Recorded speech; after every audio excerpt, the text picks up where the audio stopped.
Hey guys, Nayo here, back with some more content, and today I'm excited to say it, Mage Tower just came out, and we just finished doing the Affliction Warlock one, so this will be a bit of a guide towards how to do this challenge. Now, honestly, I did not think Mage Tower was going to be too challenging. Well, I've been proven wrong. I've actually had to do this challenge quite a few times before I got it. So how does this challenge work? Still the same as back then. The only difference is you're gonna have to spam Curse of Exhaustion a lot more since, back then you just used the legendary to slow shit. Okay, so how bad is it?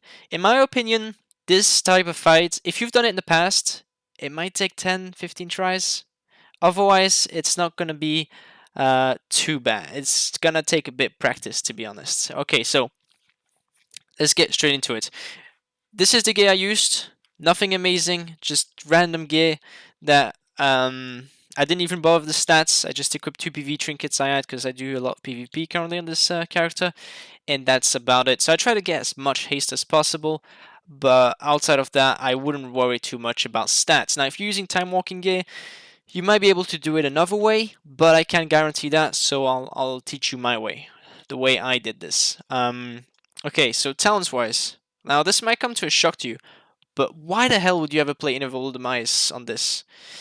Well, it turns out that the last part of the fight is actually the most spicy part of the fight. So, strategic and mechanics, I'd say that not the last phase, but the other phases are a bit harder, and you'll see through the clip specific things I do, and I'll try to point you towards the right direction when it comes to that.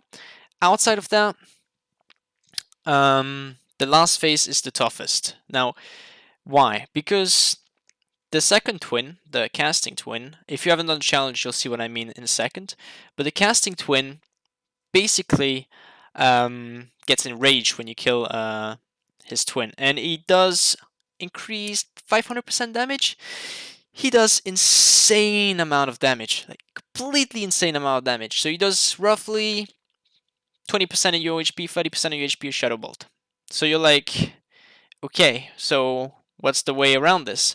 Well, I tried to burst him down, and with my current gear, I couldn't. It was impossible for me to do so, so I had to find another way to do it.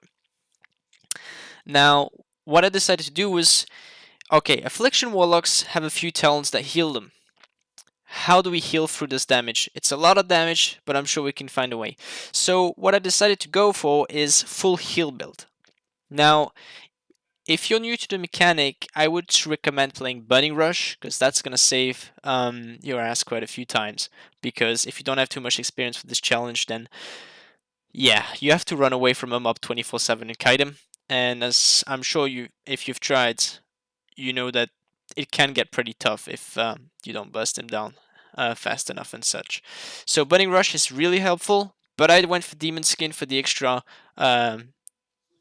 defensive kind of aspect to it on the last phase, because that's the only part I was actually struggling on. So how do you do this? Quite simply, the two most important talents, Phantom Singularity and Inevitable Demise. And what dot should you keep up on as many targets as you can?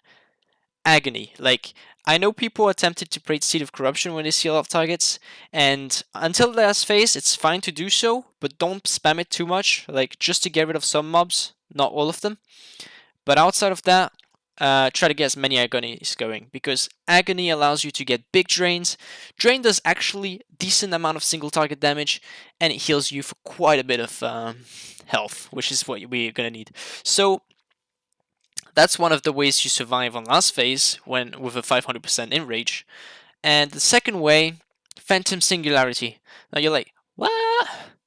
Places a Phantom Singularity above the target, which consumes the life of all enemies within 15 yards, dealing a bunch of damage over this amount of time, healing you for 25% of the damage done. Now, in the last phase, he just keeps summoning smallies.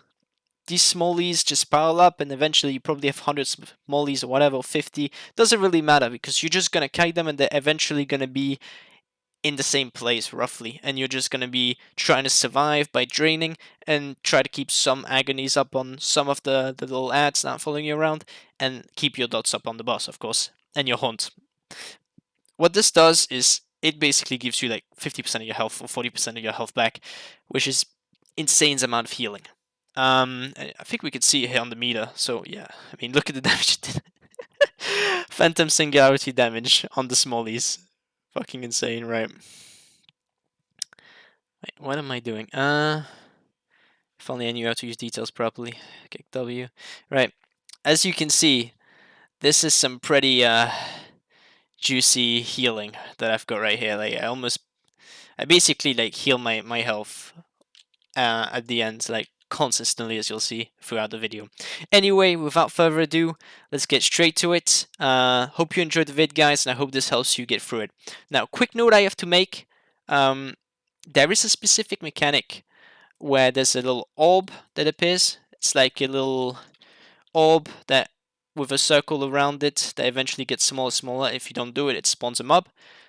Really get into the habit of sending your pet instead of yourself. Because if you don't, that's gonna make it tougher.